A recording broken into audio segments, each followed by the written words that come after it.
Kita akan ini pakai apa? Enggak, saya soalnya mau dikasih tahu video. Nanti dikirim aja dikirim. Oh ya, nanti dikirim aja. Yeremia 29 ayat 11. Saudara, kita baca bersama.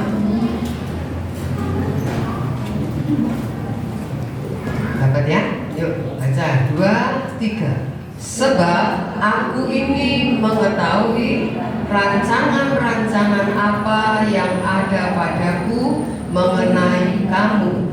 Demikianlah firman Tuhan, yaitu rancangan damai sejahtera dan bukan rancangan kecelakaan, untuk memberikan kepadamu hari depan yang penuh harapan. Amin.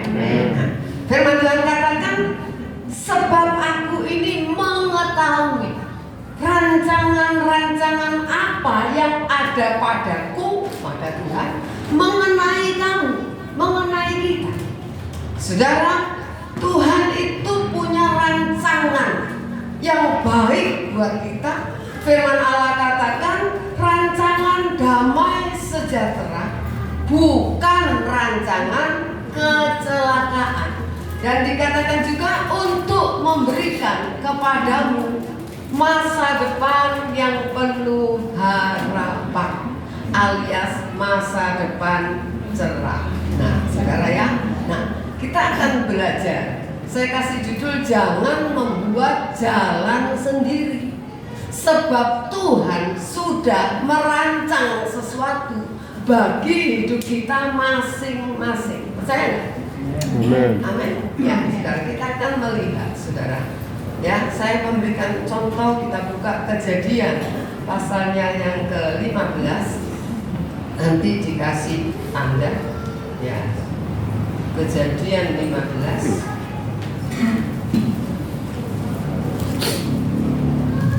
Ayat pertama sampai ayatnya yang ke-6.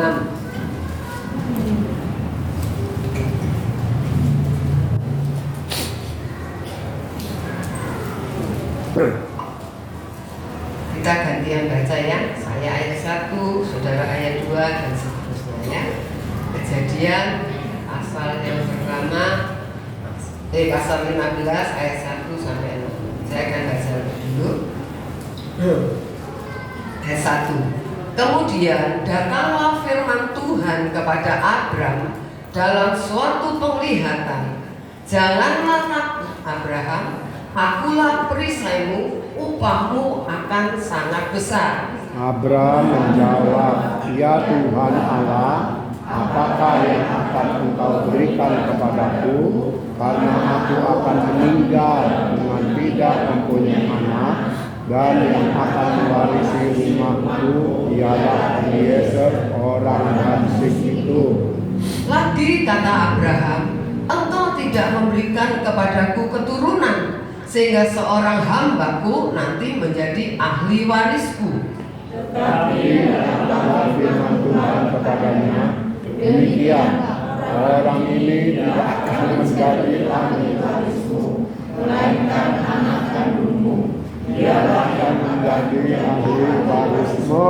Lalu Tuhan membawa Abraham keluar serta berfirman, coba lihat ke langit, hitunglah bintang-bintang. Jika engkau dapat menghitungnya, maka firman-Nya kepadanya, demikianlah banyaknya nanti keturunanmu. Lalu percayalah Abram kepada Tuhan, maka Tuhan memperhitungkan hal itu kepadanya sebagai kebenaran. Nah, saudara, kita melihat satu kali dikatakan Tuhan itu berfirman kepada Abraham bahwa dia akan menjadi bangsa yang besar. Dia akan mendapat, dikatakan, akulah perisaimu, upahmu akan sangat besar. Kemudian Abraham berkata gini, lah, buat apa semua kau berikan padaku? Aku kan tidak punya keturunan, tidak punya anak. Nanti yang ngambil semua ya Eliezer itu, ya hambaku itu, katakanlah pegawaiku itu.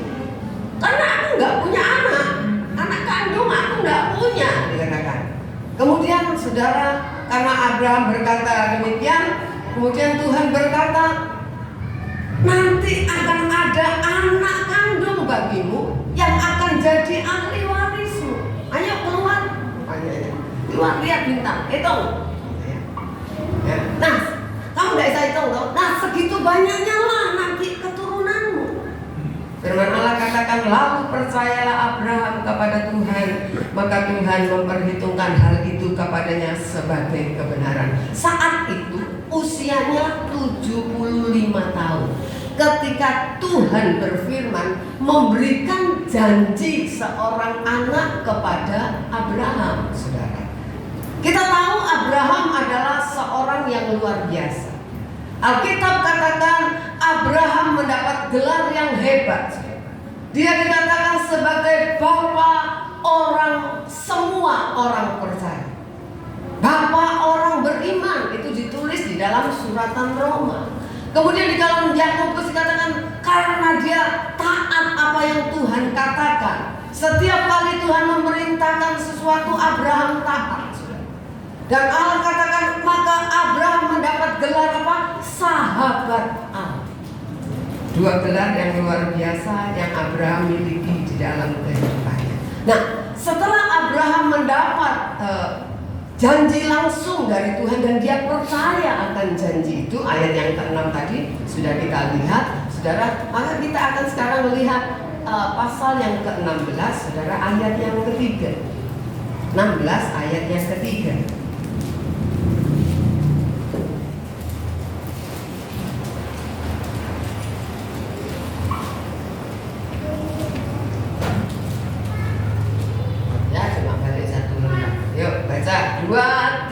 Jadi Sarai istri Abraham itu mengambil Hagar hambanya orang Mesir itu, yakni ketika Abraham telah 10 tahun tinggal di tanah Kanaan, lalu memberikannya kepada Abraham suaminya untuk menjadi istrinya. Saya percaya ketika Abraham terima janji itu, kira-kira cerita enggak sama istri? Cerita.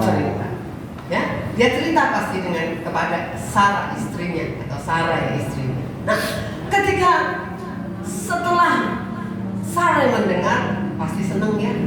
Tapi firman Allah katakan setelah 10 tahun 10 tahun nunggu dia enggak hamil. 10 tahun menunggu, bukan waktu yang singkat. Saudara ya, saya minta mobil sama Tuhan 10 tahun, saudara, baru dapat mobil.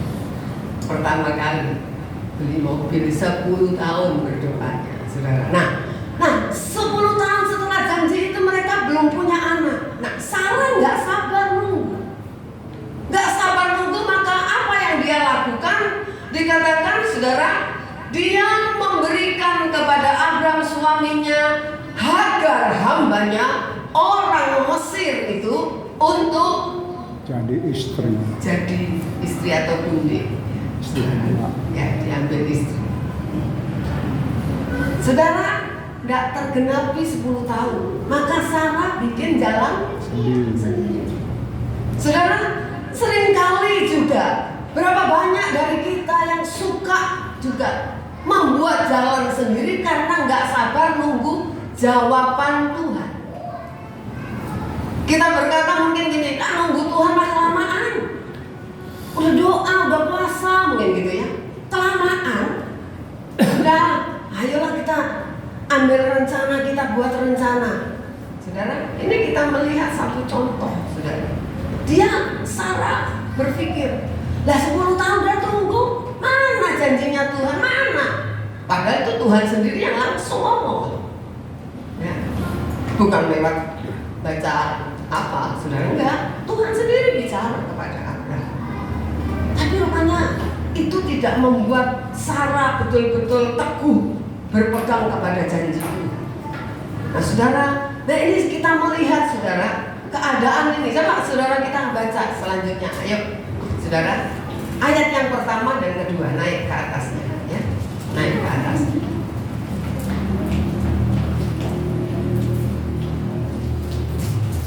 Ya, Yuk kita baca 2, 3. Adapun Sarai istri Abraham itu tidak beranak. Dia mempunyai seorang hamba perempuan orang Mesir, Hagar namanya. Berkatalah Sarai kepada Abraham, engkau tahu Tuhan tidak memberi aku melahirkan anak. Karena itu baiklah hampiri hambaku dulu. Mungkin oleh dialah aku dapat memperoleh seorang anak. Dan Abraham mendengarkan perkataan Sarai. Saudara,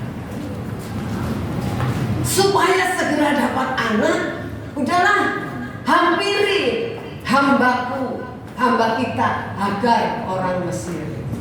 Saudara, Sarah membuat jalan sendiri yang bukan jalannya Tuhan. Nah, ya, karena dia nggak sabar. Nah, saudara, ayat yang sangat perkataan yang sangat luar biasa. Dan Abraham mendengarkan perkataan Sarah istrinya. Pada umumnya istri-istri nggak mau diduakan, setuju? Setuju? Ini kan aneh. Yang nawari Abraham siapa? Istrinya sendiri. Wes paham gitu ya. Wes Hagar itu udah hampiri dah. Mungkin dari dia kita punya anak. Dan firman Allah katakan Abraham mendengarkan perkataan istrinya. Mungkin ketika dia ngomong, dalam hati, boleh juga. Iya kan, saudara? Kan biasanya maaf ya, kalau saya salah maaf. Katanya kawin siri atau apa ya, saya kurang jelas lah. Itu harus minta persetujuan istri sahnya dulu. Katanya gitu ya, katanya, saudara. Ya, lah ini harus minta persetujuan, ditawari. Saudara harus tahu, perempuan Mesir itu cantik-cantik, putih, hidungnya mancung, nggak ada yang bahasa kayak saya nggak ada. Ya mancung, jadi nggak bisa operasi hidung. Ya, cantik-cantik. Ya, saudara. Jadi kita melihat, saudara. Nah, katanya, betul apa enggak tahu. Saudara jawab dalam hati. Katanya kelemahan pria itu adalah, kelemahan pria adalah, kok takut tuh? Gak usah takut biar ada suamimu di sebelahmu. Saudara benar apa enggak? Saya nggak tahu. Ya, saya nggak tahu. Ya, saudara. Nah, kita melihat, apalagi kan ini cantik, saudara. Yang kita heran, Abraham loh, yang terima langsung janji Tuhan. Harusnya Abraham bilang apa? Opo mah ngawur aja, gitu ya? Nggak pakai bahasa sehari, ngawur aja. Tuhan lo wis janji kita ini bakal punya anak. Ya tapi 10 tahun udah nunggu. Iya tapi tetap aja tunggu aja. Pasti terrealisasi. Pasti. Dan Tuhan itu nggak pernah bohong. Harusnya. Tapi ternyata bukannya nolak malah gitu ya. Itu ya stiker yang mantul. Ya, saudara. Nah, kita melihat, saudara, keadaan ini. Jadi dengan kata lain tadi, Abraham siapa? Bapak orang percaya. Orang yang hebat, disuruh Tuhan pergi, tak tahu mana tempatnya, udah lah ya loh. Ya saudara, luar biasa, imannya luar biasa, saudara. Tetapi kita melihat dia bapak orang beriman. Dia disebut sahabat Allah karena taatnya kepada Tuhan. Ini loh bukti, tidak ada orang kebal terhadap dosa. Amin. Amin. Jangan main. Nggak ada. Ini Abraham ini orang hebat. Siapa kita kalau dibanding Abraham? Oh, nggak ada apa-apanya kita. Tapi loh, kita lihat manut, nggak nolak. Ketika istrinya memberi saran yang ngawur, yang melanggar apa yang Tuhan kehendaki. Jadi bapak-bapak, nasihat istri perlu dipertimbangkan. Bapak-bapak juga tidak boleh apalah itu karena ngopo-ngopo itu tidak boleh juga. Bapak-bapak perlu mempertimbangkan pendapat istri. Tapi kalau pendapatnya ngawur, harus salah. Pak, tetangga kita itu mau kerja sebentar, sama-sama dengan kamu. Oh, sekarang punya TV besar, rumahnya dibangun. Kamu itu loh, masa apa bosnya ngedit-ngedit didik aku. Saudara jangan dengar, jangan dengar. Amin, amin. Jangan, saudara. Meskipun saudara juga, ya betul juga, gitu. Karena ada gitu ya. Ya, saudara. Nah, jadi kita melihat saudara keadaan ini. Nah, kita akan melihat ketika seseorang membuat jalan sendiri yang bukan kehendak Tuhan. Tuhan merancangkan sesuatu, Tuhan sudah bilang, nanti kamu akan jadi banyak bangsa. Keturunanmu akan seperti bintang di langit. Upahmu akan sangat besar. Ya, saudara. Saudara, nah kita akan melihat rupanya Sarah tidak benar-benar percaya kepada apa yang Tuhan katakan. Nah, kita akan melihat. Oh sorry, ya sorry, saudara. Ya, ini kadang-kadang. Oke. Nah, sekarang apa akibat Sarah bikin jalan sendiri? Segala sesuatu yang kita lakukan di luar kehendak Tuhan berakibat, ya, saudara. Ayo, ayat 4, Kejadian 16 ayat 4, baca.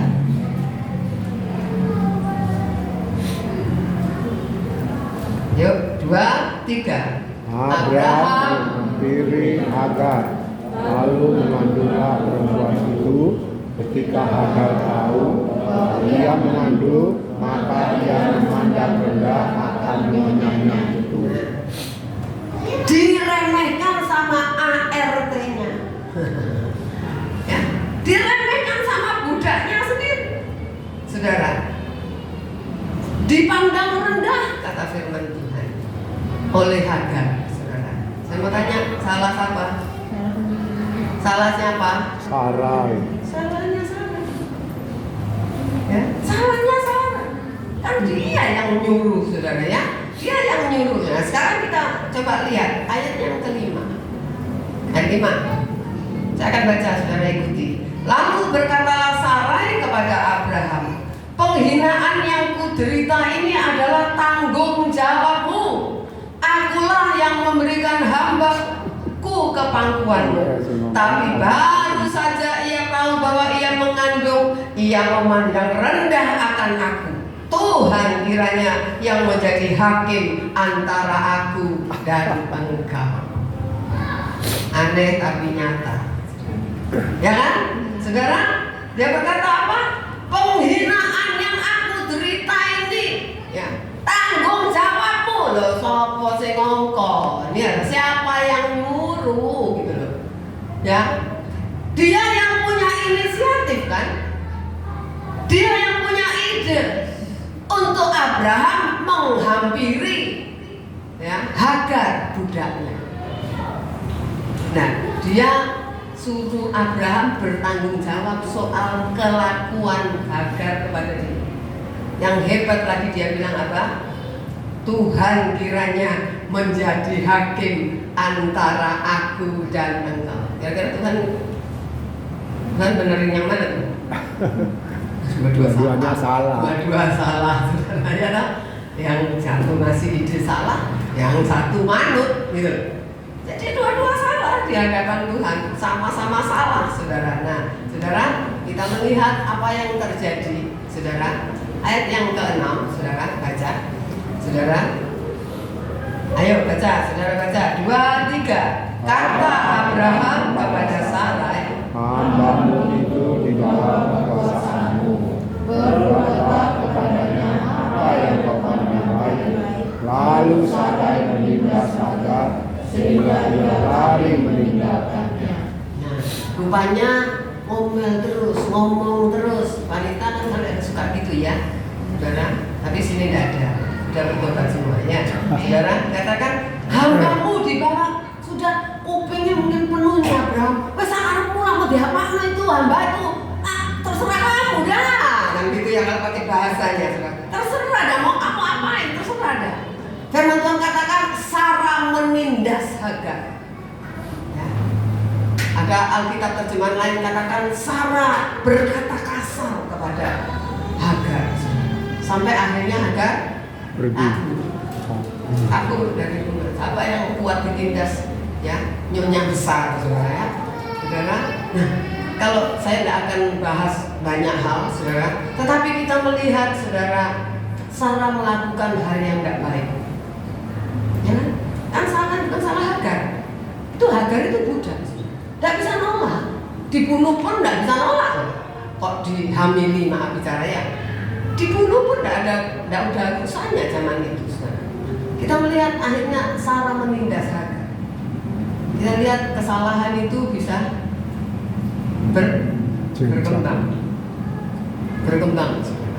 ya, berkembang. Jadi kita mesti hati-hati. Nah, ulah Sarah ini, saudara, ulah Sarah yang biar membuat jalan sendiri. Ya, apa akibatnya? Ulah Sarah ini berdampak sampai sekarang. Keturunan Ishak dan keturunan Ismail tidak pernah akur.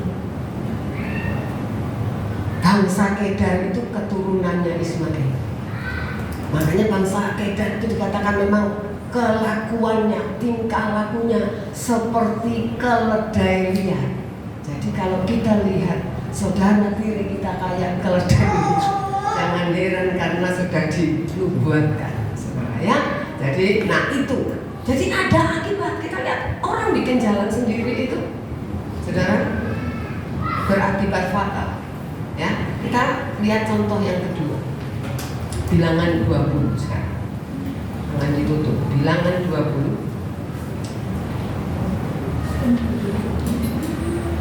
Saya kasih dua contoh.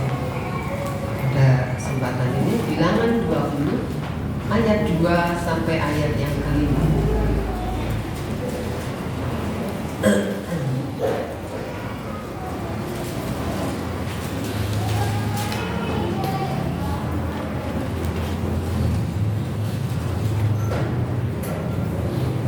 Yuk kita baca gantian ya. Ayat dulu. Ayat 2. Pada suatu kali ketika tidak ada air bagi umat itu, berkumpullah mereka mengerumuni Musa dan Harun. Dan bertengkarlah bangsa itu dengan Musa, katanya, sekarang waktu saudara kami mati dirasa di hadapan Tuhan. Mengapa kamu membawa jemaat Tuhan ke padang gurun ini supaya kami dan ternak kami mati di situ?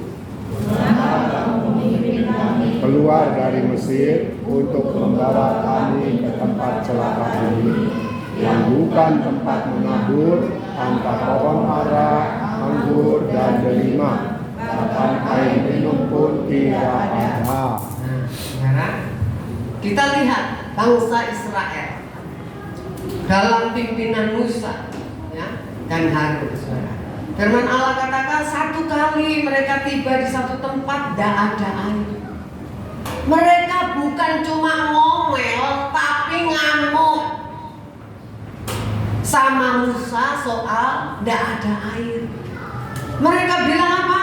Kamu itu loh bawa kami ke padang gurun ini supaya kami dan ternak kami mati di sini kan?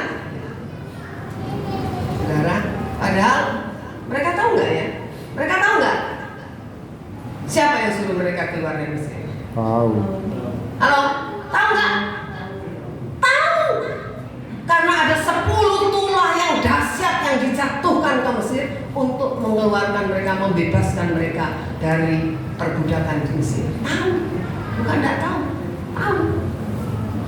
Tapi itu satu kali ketika mereka mengalami satu masalah tidak ada air, mereka bukan cuma ngomel, firman Tuhan yang bilang ke saya, bertengkar, ngamuk sama Musa soal air. Nah, saudara. Tapi puji Tuhan, respon Musa itu bagus. Coba baca responnya, ayat 6. Ayo, ayat 6 baca. 2, 3. Maka pergilah Musa dan Harun dari umat itu ke pintu kemah pertemuan, lalu sujud. Kemudian tampakkan kemuliaan Tuhan kepada mereka. Kita lihat, saudara, kita lihat. Tidak ada ditulis Musa berdebat sama orang-orang yang lagi ngamuk. Firman Tuhan katakan Musa dan Harun, maka pergilah Musa dan Harun, ketika ngomel-ngomel, ngamuk-ngamuk, pergilah Musa dan Harun dari umat itu, ditinggal ke pintu kemah pertemuan, lalu sujud kepada siapa? Tuhan. Musa dan Harun curhat ke Tuhan, lapor ke Tuhan. Nah ini saudara, ini respon atau tindakan yang tepat. Nah ini satu pelajaran bagi kita, ya, saudara. Kalau ada orang yang merugikan saudara, ada orang yang memfitnah saudara, ada orang yang menyakiti saudara, pokoknya yang nggak enak, saudara. Ya, saudara, apa yang harus kita buat? Apa yang harus kita buat? Curhat sama Tuhan. Apa? Loh, kok nggak ada yang berani ngomong? Apa? Lapor Tuhan. Lapor sama Tuhan, curhat sama Tuhan. Itu firman, saudara. Ini contoh yang Musa berikan kepada kita, sikap atau respon yang bagus, saudara, ya. Gak usah bela diri, gak usah. Saudara cek dulu, salah nggak? Aku nggak salah, gak usah bela diri. Gak usah, saudara. Ya, gak usah cerita kemana-mana. Yang sering kali kan kita cerita kemana-mana untuk mendukung kita. Nggak apa Bapak? Halo? Iya apa enggak? Iya. Yang sering kali itu kita cerita mas A, B, cari dukungan, saudara, cari dukungan untuk membela kita. Nggak usah. Sekarang kita belajar firman, amin? Amin. Cari Tuhan, lapor Tuhan. Tuhan, nah saya nggak tahu isinya apa, ya. Pasti Tuhan juga nggak usah dilapori, sebetulnya tahu, tapi Tuhan mau kita lapor. Tuhan kan nggak tahu, nggak usah dilapori sih tahu. Tapi Tuhan mau, Tuhan pengen gini, kamu melibatkan aku nggak? Itu, saudara, ya. Nah, kita melihatnya respon yang luar biasa dari Musa, saudara. Dia datang kepada Tuhan. Ayo, ayat 7 dan ayat 8. Baca, 2, 3. Tuhan berfirman kepada Musa, ambillah daripada itu, dan engkau dan Harun kakakmu harus menyuruh umat itu berkumpul. Katakanlah di depan mata mereka kepada bukit batu itu supaya diberi airnya. Demikianlah engkau mengeluarkan air dari bukit batu itu bagi mereka dan memberi minum umat itu serta ternaknya. karena Musa dan Harun lapor, curhat masalahnya kepada Tuhan. Ayat 7 dan 8 itu Tuhan memberikan solusi. Amin. Amin. Tuhan beri solusi. Udah gini aja, katanya, ambil tongkatmu dan engkau dan Harun kakakmu, suruh itu yang ngamuk-ngamuk kumpul. Suruh kumpul. Katakan di depan mata mereka kepada bukit batu itu supaya diberinya air. Demikianlah engkau mengeluarkan air dari batu itu bagi mereka dan memberi minum umat itu serta ternaknya. Ini kan solusi. Yang diributkan apa? Air kan. Yang mereka butuhkan air kan.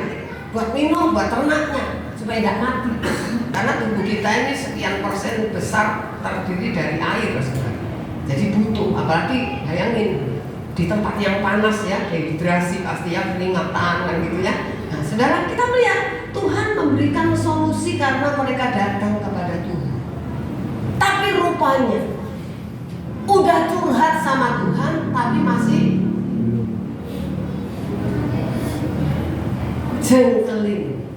jengkel. Ya loh? kepada orang-orang yang marah. Kita pernah gitu nggak? Sering kan? Udah doa, Tuhan aku digini loh Tuhan, tapi di hati kita masih jengkel. Udah doa, udah lapor, udah curhat, saudara, tapi masih jengkel, saudara. Ya, kita lihat keadaan ini, hati Musa rupanya juga masih jengkel. Itu sebab karena jengkelnya itu dia membuat jalan sendiri yang bukan Tuhan suruh. Saudara kalau jengkel suka buat jalan sendiri? Halo? Oh ini nih, kalau ini tidak bisa. Tuhan suruh gitu nggak? Enggak. Tapi kita buat jalan sendiri. Kita pikir itu yang paling benar, ya itu dah harus gitu dah. Kita akan buktikan, ya. Karena jengkel, hatinya masih jengkel, sudah curhat, tapi masih jengkel, saudara. Kepada orang-orang yang marah kepadanya yang dia pimpin. Ini loh buktinya. Ayat 9 sampai 11. Ayo baca. Saya ayat 10, saudara 9 dan 11. 2, 3. Lalu Musa mengambil tongkat itu. Apa dong Ketika Musa dan Harun telah mengumpulkan jemaah itu di depan bukit batu itu, berkatalah ia kepada mereka, dengarlah kepadaku hai orang-orang durhaka, apakah kami harus mengeluarkan air bagimu dari bukit batu ini? Sesudah itu Musa mengangkat tangannya, lalu memukul bukit batu itu dengan tongkatnya 2 kali. Maka keluarlah banyak air sehingga umat itu dan ternak mereka dapat minum. Saudara, Musa bikin jalan sendiri apa? Di mana letak kesalahannya? Penguasaan diri. Kita kan seringkali bisa menguasai orang, tidak bisa menguasai diri. Ya kan? Letak kesalahan Musa itu di penguasaan dirinya sendiri. Sudah. Ya? Yuk kita lihat ya. Ini jalan yang dia lakukan. Yang pertama ayat 10 katakan, ketika Musa dan Harun telah mengumpulkan jemaah itu di depan bukit batu itu, berkatalah ia kepada mereka, dengarlah kepadaku hai orang-orang durhaka, apakah kami harus mengeluarkan air bagimu dari bukit batu itu? Tuhan suruh apa kepada Musa? Musa ngomong sama bukit batu. Betul ya? Betul? Ngomong sama bukit batu di depan mata mereka, supaya bukit batu itu mengeluarkan air. Tapi apa yang terjadi ayat 10? Musa berkata kepada mereka. Apa mereka? Umat Israel. Bukan ngomong ke bukit batu, ngomong sama orangnya. Lihat orangnya. Jadi ayo saudara, kalau jengkel sama orang, lihat orangnya. Gimana hatimu? Bredek. Gimana hatimu, jujur? Bredek. Biar sama suami, kalau jengkel sama suami, lihat mukanya dia berhilang. Rasanya bisa gitu kan? Gini apa boten? Jujur, ya Pak ya. Gitu kan? Suruh ngomong ke bukit batu. Ini ngomong ke orang, bahwa pakai bahasa kamu orang-orang durhaka memang kamu. Ya kan? Kan Tuhan tak suruh itu kan? Halo, Tuhan tak suruh itu. Suruh ngomong ke bukit batu, dia ngomong ke orang. Ya, saudara, kita lihat ya, saudara, kita lihat yang kedua, ayat 11. Sesudah itu Musa mengangkat tangannya, lalu memukul bukit batu itu dengan tongkatnya 2 kali, maka keluarlah banyak air sehingga umat itu dan ternak mereka dapat minum. Sekali lagi, ada urusan disuruh mukul bukit? Nah, Tuhan cuma bilang ngomong aja, ngomong sama bukit batu itu nanti keluar air. Disuruh ngomong ke Bukit Batu, ngomong sama orang. Disuruh ngomong ke Bukit Batu malah kumpul. Nah itu kalau marah memang, makanya kalau pukul anak itu harus bisa penguasaan diri. Makanya kadang-kadang anak bisa dibunuh, saudara. Karena gregetan, rewel, nangis, digendong, nangis, opor nangis. Ya, dicubit, dipukuli, dikeplaki, bahkan bisa sampai meninggal. Ini, saudara pernah nggak dengar ya? Saya teringat itu lagu ini, saya lupa lagunya. Hai masalah, aku punya Tuhan yang besar. Kata-katanya gitu, pernah dengar? Ya. Pernah? Jadi yang disuruh ngomongnya kemana? Masalah. Cuma ngomong gitu, ngomong masalah.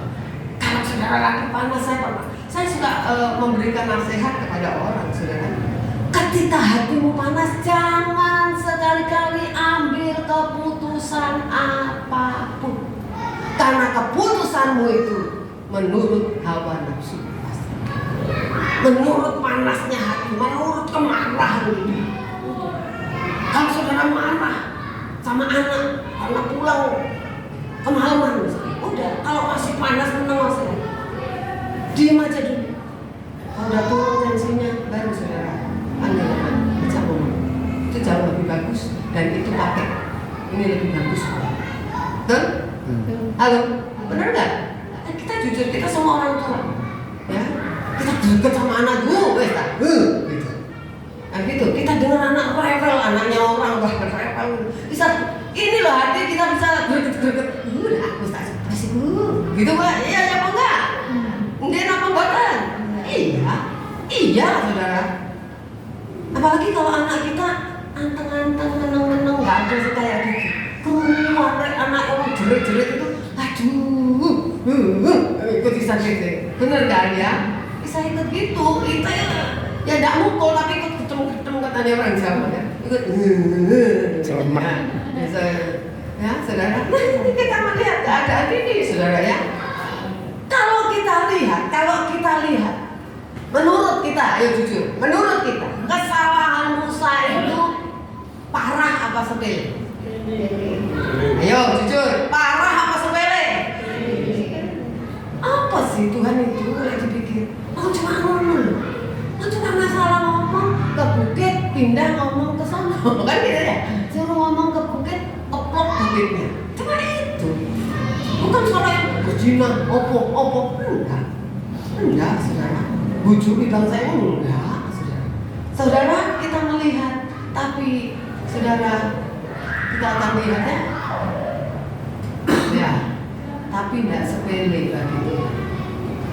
Jadi, kalau Tuhan merancang sesuatu bagi hidup kita, lalu kita tidak ikut, bagi kita sepele, bagi Tuhan tidak sepele. Amin. Kita akan buktikan. Saudara lihat ayat yang ke-12. Saya baca ayat 12. Ya. Tetapi Tuhan berfirman kepada Musa dan Harun, karena kamu tidak percaya kepadaku dan tidak menghormati kekudusanku di depan mata orang Israel, itulah sebabnya kamu tidak akan membawa jemaah ini masuk ke negeri yang akan kuberikan kepada mereka. Gara-gara ngomong yang arahnya salah, gara-gara mukul, bukan mukul orang loh ini, mukul bukit loh, ya kan, mukul bukit. Tapi kita melihat dampaknya luar biasa. Musa dan Harun tidak bisa ikut masuk tanah perjanjian. Salah yang kelihatannya sepele, tapi bagi Tuhan tidak sepele. Kenapa tidak sepele, saudara? Ya, kenapa tidak sepele? Firman Tuhan katakan apa? Ayat 12, Tuhan berfirman kepada Musa dan Harun, karena kamu tidak percaya kepadaku dan tidak menghormati kekudusanku. Jadi gak nurut apa yang Tuhan bilang, identik sama dengan tidak percaya.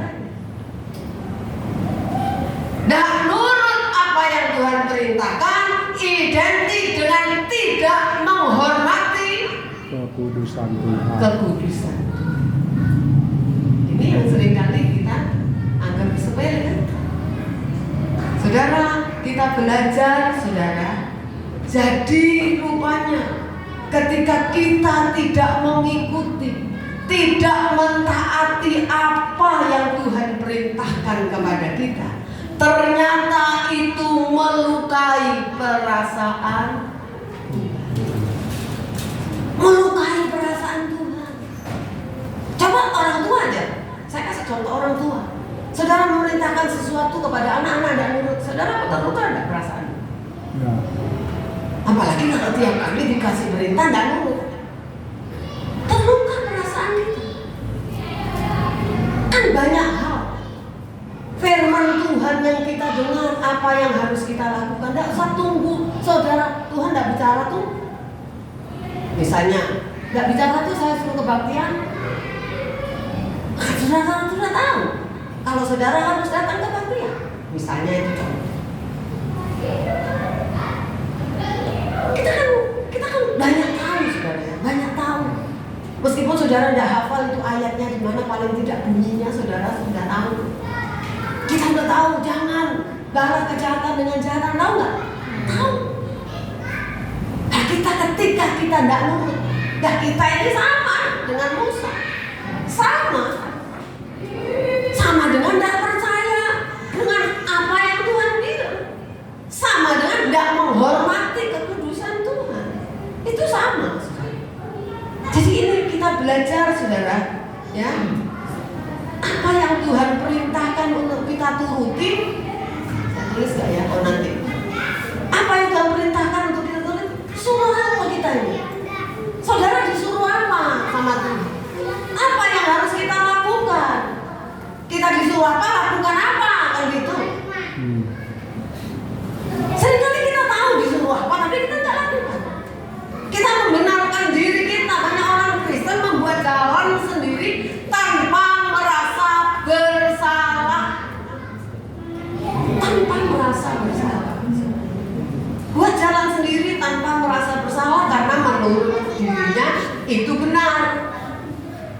Jadi menurut aku gini, benar menurut aku. Apalagi kita sudah cari Tuhan, benar nggak menurut kamu? Ya benar. Menurut kamu? Benar. Tambah kuat benernya. Nggak pernah tanya menurut Tuhan benar nggak? Nggak benar. Menurut aku benar kan gitu.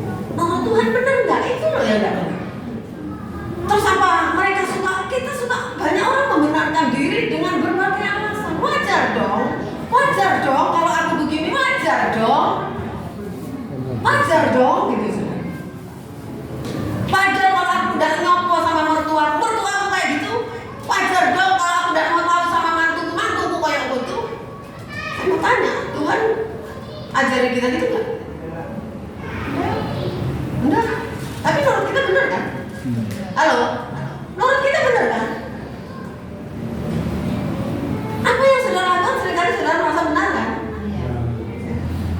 Bojoku ngomel tak tapuk ben meneng, nek ditapuk gak meneng-meneng. Menurut kita benar kan? Tadi nek ngomel itu kudu ditapuk. Ada ayatnya? Enggak. Tapi menurut saudara benar kan? Ini loh yang kita mesti belajar, saudara. Benar menurut kita belum tentu benar menurut Tuhan. Dicek sama firman sesuai nggak? Sesuai nggak sama firman? Ya kita perlu belajar memang.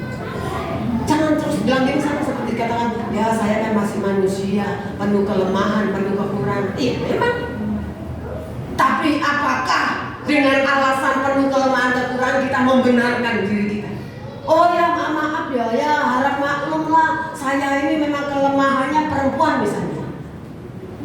misalnya, atau kelemahannya mencuri. Jadi kalau mencuri benar, karena kelemahannya mencuri jadi harap dimaafkan, harap dimaklumi.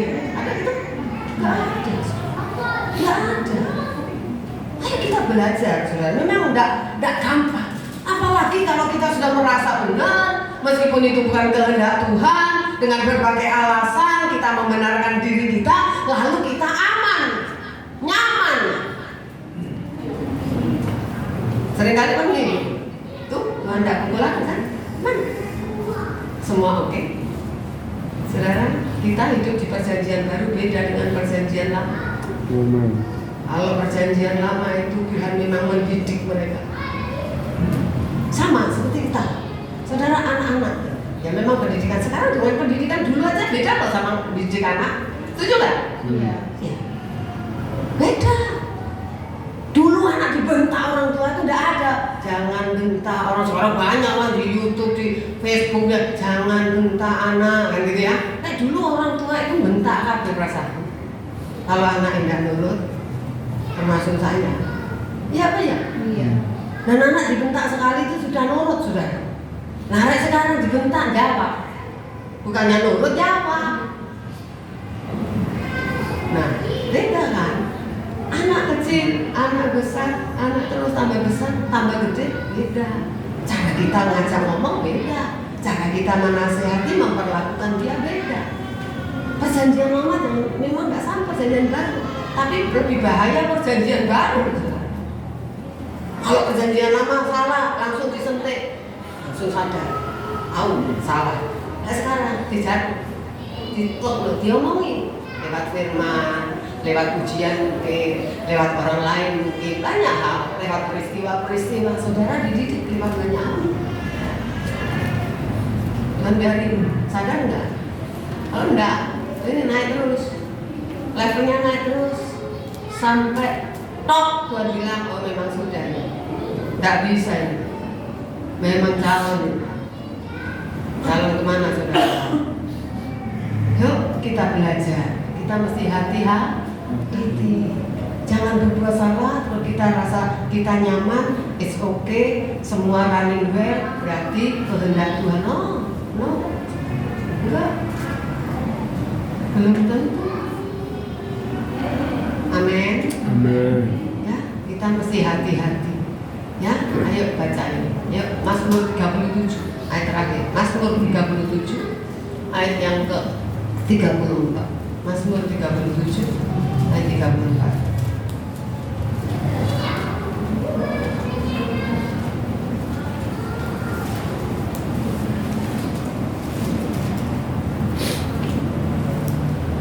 Mazmur 37 ayat 34. Ya?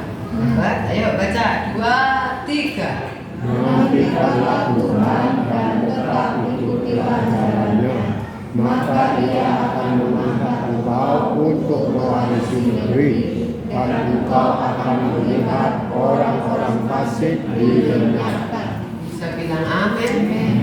Nantikanlah Tuhan. Kita di ayat pertama katakan Yeremia 29 ayat 11. Aku punya rancangan-rancangan bagimu, bukan rancangan kecelakaan, tapi rancangan damai sejahtera untuk memberikan kepadamu hari depan yang penuh harapan. Itu rancangan Tuhan. Itu rancangan Tuhan. Tidak ada rancangan kecelakaan.